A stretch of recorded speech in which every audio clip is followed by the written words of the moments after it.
Chapter 21, Suratul Anbiya, ang mga propeta. Bismillahirrahmanirrahim, verse 1. Ang oras ng kanilang pagtutuos ay lumapit na para sa sangkatauhan, habang sila ay nasa kapabayaang nagsisilayo. Verse 2, walang paalalang dumarating sa kanila bilang isang panibagong kapahayagang nagmula sa kanilang Panginoon, malibang sila ay nakikinig dito habang sila ay nagsisipaglaro.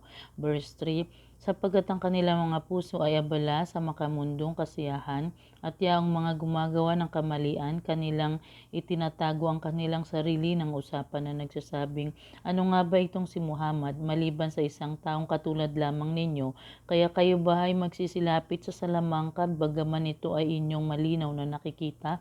Verse 4, siya si Muhammad ay nagsabi, ang aking Panginoon ay nakababatid ng anumang sinabi sa buong kalangitan at kalupaan, at siya ang lubos na nakaririnig ang maalam. Verse 5, ngunit sila ay nagsasabi, ang kapahayagan ay walang anupaman maliban sa pinaghalong mga huwad na panaginip. Ang iba sa kanila ay nagsasabing, ito ay kanyang kinatha lamang, at ang iba naman ay nagsasabing siya ay isang manunula.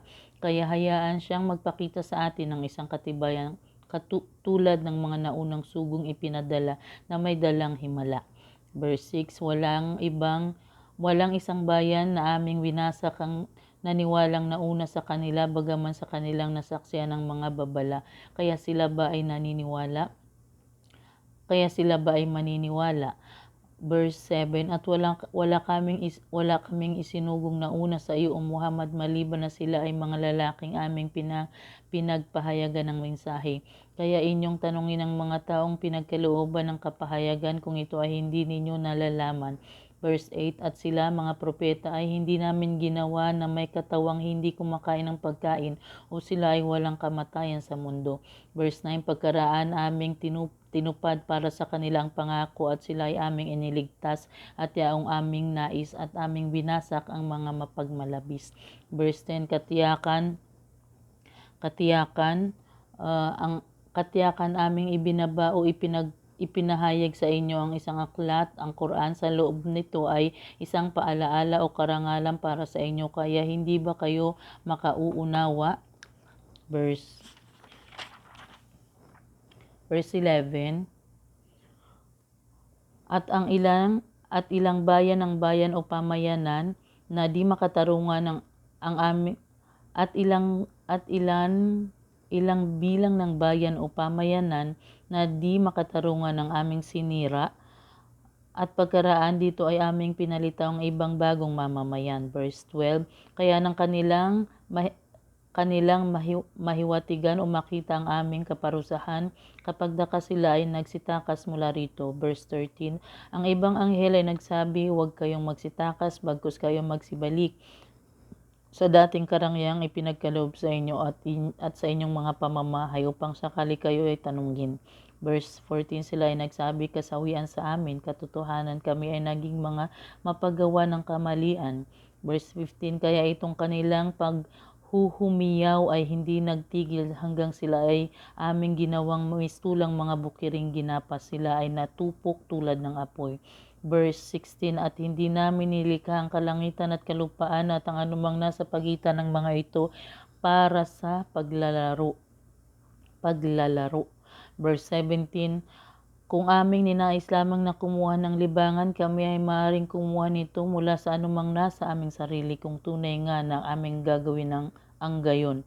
Verse 18, bagkus aming ipinukol o isinaboy ang katotohanan laban sa kabulaanan, at ito ay sinira nito, kaya kapag ito ang kabulaanan ay naglaho at kasawian para sa anumang inyong iniakibat sa kanya. Verse 19, sa kanyang pagmamayari ng sinumang nasa mga kalangitan at kalupaan at silang mga anghel na malalapit sa kanya ay hindi napipigilan ng pagmamalaki sa pagsamba sa kanya, at sila ay hindi napapagod. Verse 19, sila mga anghel ay lumuluwalhati sa kanya sa gabi at araw, at sila hindi nanghihina nangihinawa upang gawin ito. Verse 21, o sila ba mga tao ay nagturing para sa kanilang sarili ng mga Diyos mula sa kalupaan na bumubuhay sa patay? Verse 22, kung mayroon nga roon sa mga kalangitan at kalupaan ng mga Diyos bukod sa kanila, katiyakan sila ay mawawasak. Kaya luwalhati sa Allah ang Panginoon ng dakilang ars o trono. Siya ay mataas ng higit sa anumang kanilang iniaakibat sa Kanya. Verse 23, siya ang Allah ay hindi maaaring tanungin sa anumang kanyang ginawa, subalit sila ay kanyang tatanungin. Verse 24, o sila nga ba ay nagturing sa ibang mga Diyos bukod sa Kanya? Sabihin, ipakita ninyo ang inyong mga katibayan. Ito ang Quran ay mensahe para sa aking mga kasama at mensahe para sa mga nauna sa akin. Ngunit karamihan sa kanila ay hindi nakababatid ng katotohanan, kaya sila ay nagsisilayo. Verse 25, at kami ay hindi nagpadala ng alinmang sugo na una sa iyo, Muhammad, malibang kami ay nagpahayag sa kanya na walang Diyos maliban sa akin, kaya ako ay inyong sambahin at wala ng iba. Verse 26, at sila ay nagsabi, ang mahabagin ay nagkaroon ng anak na lalaki, luwalhati sa kanya, bagkus sila na kanilang itinuring bilang anak ng lalaki ay mga mararangal na alipin lamang. Verse 27, sila ay hindi makapangunguna sa kanya sa salita, bagaman sila ay gumagawa sa pamamagitan ng kanyang kautusan.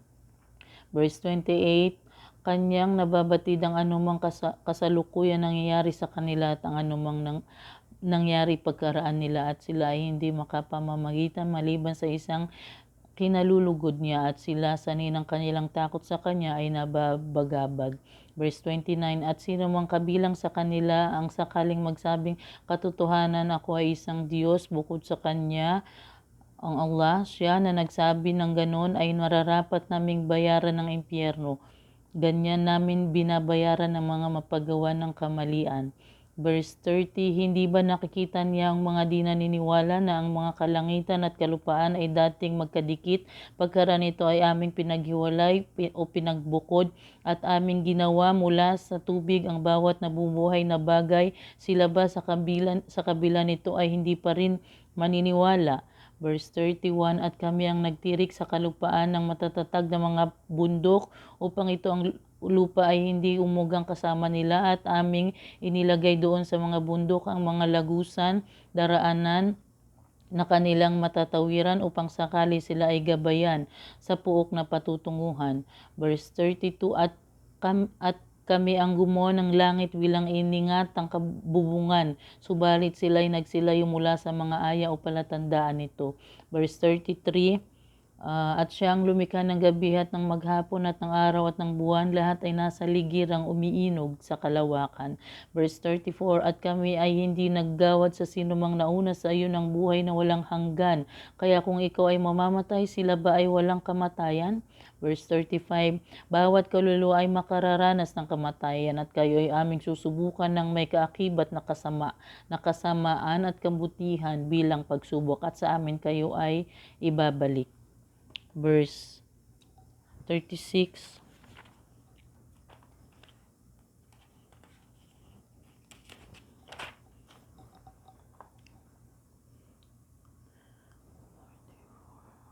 at kapag ikaw, Muhammad, ay nakikita niya ang mga di naniniwala, sila ay hindi magtuturing sa iyo maliban sa panunuyan na nagsasabing, ito ba ang taong bumabanggit o maalipusta sa inyong mga Diyos? At sila ay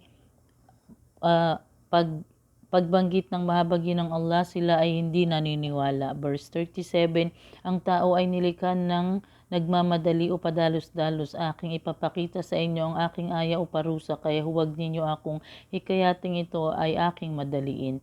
Verse 38, sila ay nagsasabi, kailan nga ba magaganap itong pangako kung kayo nga ay makatotohanan? Verse 39, kung nababatid lamang niya ang mga di naniniwala ang oras habang hindi nila magawang iwasan ng apoy mula sa kanilang mga mukha at mula sa kanilang mga likuran, at sila ay hindi matutulungan. Verse 40, bagkus ito ang apoy ay darating sa kanila ng di inaasahan, at ito ay gugulantang sa kanila, at sila ay walang kakayahang umiwas para rito, at sila ay hindi palulugitanan. Verse 41, at katiyakan maraming sugo na ang kinutya ng una pa sa iyo, O Muhammad, ngunit yaong mga nanuya sa kanila ay pinalibutan o binalutan ng anumang lagi nilang ipinanunuya. Verse 42, sabihin, sino ba ang makapangangalaga sa inyo sa gabi o sa araw mula sa mahabagin ang Allah? Ngunit sila ay nagsilayo mula sa pag-aalala sa kanilang Panginoon. Verse 43, o sila ba ay mayroong mga Diyos na magtatanggol sa kanila bukod sa amin? Sila ay walang kakayahang upang matulungan kahit man lang ang kanilang mga sarili, at sila ay hindi rin maaaring pangalagaan mula sa amin sa aming parusa. Verse 44, ngunit gayunpaman kami ay nagkaloob ng mabubuting bagay para sa mga ito, sa mga di naniniwala at sa kanilang mga ninuno, hanggang ang buhay ay pinahaba para sa kanila. Hindi ba nila nakikita na aming unti-unting binabawasan ng lupaing sakop ng mga di naniniwala mula sa mga liblib na hangganan nito, kaya sila ba kung gayon ay mananaig? Verse 45, sabihin, ako ay nagbababala lamang sa inyo sa pamamagitan ng kapahayagang nagmula sa Allah, ngunit ang mga bingi ay hindi makaririnig ng panawagan kapag sila ay binalaan. Verse 46, at kung ang bahagyang dagit ng parusa ng inyong Panginoon ay nangyaring sumaling sa kanila, katiyakang sila ay magsasabing, kasawian sa amin, katotohanan kami ay naging mapagawa ng kamalian. Verse 47, at kami ang maglalagay ng timbangan ng katarungan sa araw ng pagkabuhay na muli. Kaya walang kaluluwa ang pakikitunguhan ng di makatarungan sa anupaman. At kung mayroon mang timbang ng kahit isang buto ng mustasa, ito ay aming ipapakita at kami ay sapat na bilang tagapagtuos. Verse 48, at katiyakan kami ay nagkaloob kina Moses at Aaron ng pamantayan ng waswat mali, at ito ay nagsilbing isang liwanag at isang babala para sa mga natatakot sa Allah. Verse 49, sila yaong mga natatakot sa kanilang Panginoon na hindi nakikita habang sila ay nababagabag sa pagsapit ng takdang oras. Verse 50, at ito ang Quran ay isang pinagpalang mensahe na aming ibinaba o pinahayag, kaya kayo ba kung gayon ay magkukuno ring walang kaalaman para rito? Verse 51, at katiyakan kami ay nagkaloob kay Abraham ng matuwid na patnubay noong una, at kami ay lubos na nakababatid o nakakakilala sa kanya. Verse 52, nang kanyang sabihin sa kanyang ama at sa kanyang mga mamamayan, ano ba itong mga imaheng inyong pinaglalaanan ng pagsamba? Verse 53, sila ay nagsabi, aming natagpuan ng aming mga ninuno na sumasamba sa kanila. Verse 54, si Abraham ay nagsabi sa kanila, katiyakan kayo, ang inyong mga ninuno ay nasa hayag na pagkaligaw. Verse 53, sila ay nagsabi, ikaw ba ay dumating sa amin na may dalang katotohanan, o ikaw ay kabilang sa mga mapaglaro o mapanuya? Verse 56, siya ay nagsabi, hindi, bagkus ang inyong tunay na Panginoon ay Panginoon ng mga kalangitan at ng kalupaan, na siyang lumikha sa mga ito, at ako ay isa sa mga sumasaksi sa katotohanan nito. Verse 57, at ako ay sumusumpa sa Allah na katiyakan na ako ay magbabalak laban sa inyong mga sinasambang Diyos-Diyosang pagkarang kayo ay magsitalikod na nag-aalisan. Verse 58, kaya kanyang dinurog ang mga estatwa maliban sa isang malaking kabilang sa mga ito, upang sakali sila ay magsibalik dito at mag-usisa. Verse 59, sila ay nagsabi, sino kaya ang may kagagawa nito sa aming mga Diyos? Katotohanan siya ay isa sa mga mapagawa ng kamalian. Verse 60, sila ay nagsabi, aming narinig ang isang binata na kanyang binabanggit ang mga estatwang ito, na ang tawag sa kanya ay Abraham. Verse 61, sila ay nagsabi, kung gayon siya ay inyong dalhin sa paningin o sa harap ng mga tao upang sakali sila ay sumaksi laban sa kanya. Verse 62, kaya nang siya ay harap sa kanila, sila ay nagsabi, ikaw ba ang may kagagawa nito sa aming mga Diyos, o Abraham? Verse 63, si Abraham ay nagsabi, hindi, bagkus ang pinakamalaki sa kanila sa mga estatwa ang may kagagawa ng pagdurog nito. Kaya sila, mga estatwa, ay inyong tanungin kung magagawa nga nilang makipag-usap sa inyo. Verse 64, kaya sila ay balik na nagsisisihan sa kanilang mga sarili at nagsabi sa isa't isa, katotohanan kayo ang mga mapagawa ng kamalian. Verse 65, pagkaraan kanilang ibinaling o ibinago ang kanilang mga sarili na nagsasabing katiyakan, iyong nababatid na ang mga ito, ang mga estatwa ay hindi nakapagsasalita. Verse 66, siya si Abraham ay nagsabi, kaya sila ba inyong sasambahin sa halip ng Allah? Sila na hindi nakapagbibigay ng buti sa inyo sa anupaman at hindi nakapipinsala sa inyo. Verse 67, sa inyo at sa anumang inyong sinasamba bukod sa Allah, hindi ba kayo kung gayon nakauunawa? Verse 68, sila ay nagsabi, siya si Abraham ay inyong sunugin at inyong patuloy na tangkilikin ng inyong mga Diyos kung kayo ay magsisikilos. Verse 69, kami ang Allah ay nagsabi at nagutos sa apoy, o apoy, ikaw ay maging malamig at mapayapa kay Abraham. Verse 70, at sila ay nagtangka para sa kanya ng isang balakin o pananakit, ngunit sila ay aming ginawang mga talunan o nawalan. Verse 71, at aming iniligtas si Abraham at si Lot tungo sa lupain na aming pinagpala para sa alamin, para sa lahat ng mga nilikha. Verse 72, at aming iginawad para sa kanya kay Abraham ang mga anak na sina Isaac at Jacob bilang karagdagan, at silang lahat ay aming ginawang matuwid. Verse 73, at sila ay aming ginawang imam, mga pinuno, nagpapatnubay sa mga sangkatauhan sa pamamagitan ng aming kautusan. At sila ay aming binigyan ng inspirasyon at hindi itinagubilin sa kanila ang paggawa ng kabutihan, pagsagawa ng pagdarasal at pagbigay ng zakka. At sila ay tanging sa amin lamang sumasamba. Verse 74, at kay Lot kami ay nagkaloob sa kanya ng matuwid na paghatol at kaalaman. At siya ay mapagawa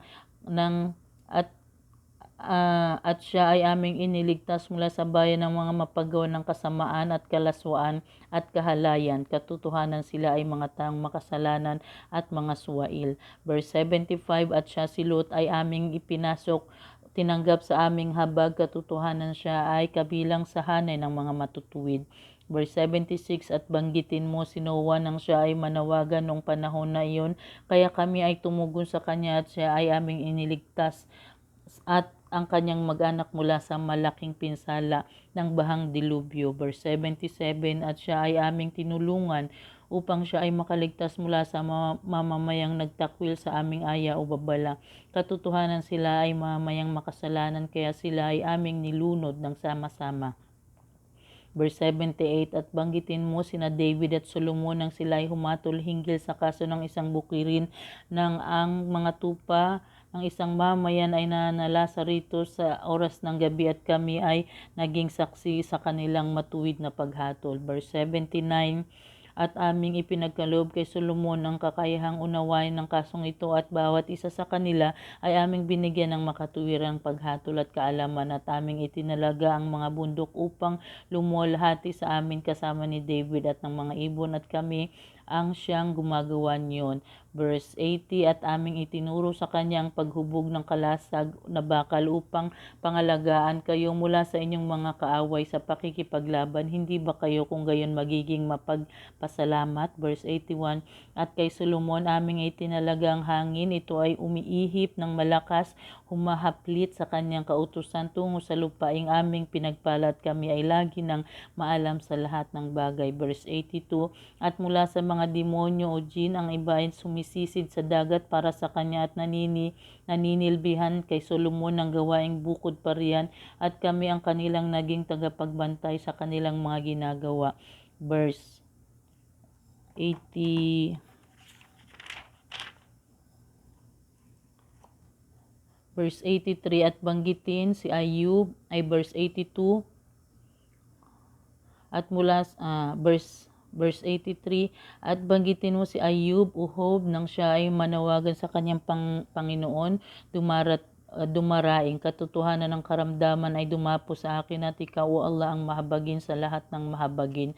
Verse 84, siya ay aming tinugon at aming pinawi ang anumang karamdamang dumapo sa kanya, kaya aming ipinagkaloob muli sa kanyang mga anak na nangawalay at ang ibang nakatutulad nito bilang isang habag mula sa amin at isang paalaala para sa mga sumasamba sa Allah. Verse 85, at banggitin sina Ismail at Idris o Enoch at Dulkifl. Silang lahat ay kabilang sa hanay ng mga matiisim. Verse 86, at sila ay aming ipinasok o tinanggap sa aming habag. Katotohanan sila ay kabilang sa hanay ng mga matutuwid. Verse 87, at banggitin ng Dunnun, si Jonas. Dunnun o si Jonas, nang siya ay lumisang napupuot at nag-aakalang hindi namin itatakda ang anuman sa kanya. Ngunit siya ay nanalangin sa loob ng kadiliman ng dagat na nagsabing, walang ibang Diyos maliban sa iyo, luwalhati sa iyo, katotohanan ako ay napabilang mula sa hanay ng mga mapagawa ng kamalian. Verse 88, kaya siya ay aming tinugon at siya ay aming iniligtas mula sa kasawian at ganyan nga namin inililigtas ang mga taong naniniwala. Verse 89, at alalahanin si Zacarias nang siya ay manawagan sa kanyang Panginoon, aking Panginoon, huwag mo po akong hayaang nag-iisang walang tagapagmanang anak at ikaw ay pinakamahusay sa mga tagapagmana. Verse 90, kaya siya ay aming tinugon at aming iginawad sa kanya si Yahya o Juan at aming isinaayos sa pinagaling para sa kanya ang kanyang asawa upang magdalang tao. Katotohanan sila ay lagi ng maagap sa paggawa ng mga kabutihan at sila ay lagi nang nagsusumamo sa amin ng may pag-asa at takot at sila ay lagi nang nagpapakumbaba sa amin. Verse 91, at banggitin mo ang isang nangangalaga ng kanyang dangal, si Maria na aming hinipan ng kanyang kasuotan sa pamamagitan ng aming ruh na si Anghel Gabriel, at siya ay aming ginawa at ang kanyang anak na si Jesus bilang tanda para sa lahat ng mga nilikha. Verse 92, katotohanan ito ang Islam, ang inyong relihiyon ay isang relihiyon at ako ang inyong Panginoon, kaya ako ay inyong sambahin. Verse 93, at subalit kanilang pinaghati-hati ang kanilang mga gawain ukol sa relihiyon sa kanilang pagitan, ngunit silang lahat ay magsisibalik sa amin. Verse 94, kaya sino man ang gumagawa ng mga gawaing matuwid habang siya ay isang naniniwala, hindi ipagkakait ang gantimpala ng kanyang mga pagsisikap. Katotohanan kami ang aming mga anghel ang mga tagapagtala nito. Verse 95, at ipinagbawal para sa mga mamayan ng bawat bayan na aming winasak na katiyakan sila ay hindi kailanman makababalik pa sa buhay sa mundo. Verse 96, hanggang nang ang saplad o harang ni Gog at Magog ay mabuksan at sila sa bawat mataas na kinalalagyan na gulod ay mabilis na nagsisipanaog. Verse 97, at kapag ang tunay na pangako ng araw ay pagkabuhay na muli ay lumapit, magkagayon ang mga mata niya o mga di naniniwala ay biglang nakatitig sa gitna ng ligalig at sila ay magsasabing, kasawian sa amin, kami ay nasa kapabayaan mula rito at kami ay naging mga mapagawa ng kamalian o ng di makatarungan. Verse 98, katotohanan kayo mga di naniniwala at ang anumang inyong sinasamba bukod sa Allah ay panggatong sa impyerno, kaya kayo ay darating upang pumasok dito. Verse 99, kung ang mga ito, mga huwad na Diyos, ay tunay ngang mga Diyos, marahil sila ay hindi nakarating doon sa impyerno, ngunit silang lahat ay mamamalagi roon ng walang hanggan. Verse 100, doon sila ay magbubuntong hininga ng malalim at sila ay hindi makaririnig dito. Verse 101, katotohanan niya ang mga kanilang mga kabutihan ay nagpauna sa amin, sila yaong mga ilalayo roon sa impyerno. Verse 102, sila ay walang maririnig na ingay nito ng impyerno habang sila ay nananatili sa anumang pag-asam ng kanilang sarili ng walang hanggan. Verse 103, sila ay walang madaramang pangamba laban sa pinakamalaking ligalig ng parusa ng apoy at ang mga anghel ay sasalubong sa kanila at nagsasabing, ito ang inyong araw na ipinangako sa inyo. Verse 104, sa araw na iyon ay aming ititiklop ang kalangitan tulad ng pagtiklop sa isang pilas ng papel para sa talaan, katulad ng aming unang paglikha. Ito ay aming uulitin. Ito ay isang pangako na nakaatang sa amin. Katotohanan, ito ay aming gagawin. Verse 105, at katiyakan aming naisulat na sa aklat ng Salmo mula pa noong noong ito ay unang binanggit na ang lupain ng walang hanggang paraiso ay mamamanahan ng aking mga matutuwid na alipin. Verse 106, katotohanan, naririto sa Quran ang malinaw na mensahe bilang panuntunan para sa mga taong sumasamba sa akin. Verse 107, at ikaw Muhammad ay hindi namin ipinadala bilang isang habag para sa lahat ng mga nilikha. Verse 108, sabihin katotohanan, ipinahayag lamang sa akin na ang inyong Diyos ay tanging isa, Diyos ang Allah, hindi ba kayo kung gayon tatalima sa Kanya bilang Muslim? Verse 109, ngunit kung sila ay magsitalikod sa iyo, magkagayon sabihin mo sa kanila, aking ipinaalam sa inyong lahat ng pantay, walang pagkiling o pagtangi, at hindi ko nababatid kung malapit na umalayo pang anumang ipinangako sa inyo. Verse 110, katotohanan, kanyang lubos na nababatid kung ano ang inyong inihahayag ng mga salita at kung ano ang inyong itinatago. Verse 111, at katotohanan, hindi ko nababatid na baka sakaling ito ang palugit na ipinagkaloob sa inyo ay magsilbing isang pagsubok para sa inyo, isang kasiyahang hanggang sa isang takdang pagsapit ng panahon. Verse 112, siya si Propeta Muhammad ay nagsabi, O Allah, aking Panginoon, ikaw ang humato sa aming pagitan sa katotohanan at ang aming Panginoon ang mahabagi ng siyang tanging hihingan ng tulong laban sa anumang inyong mga kasinungalingang iniaakibat laban sa Kanya.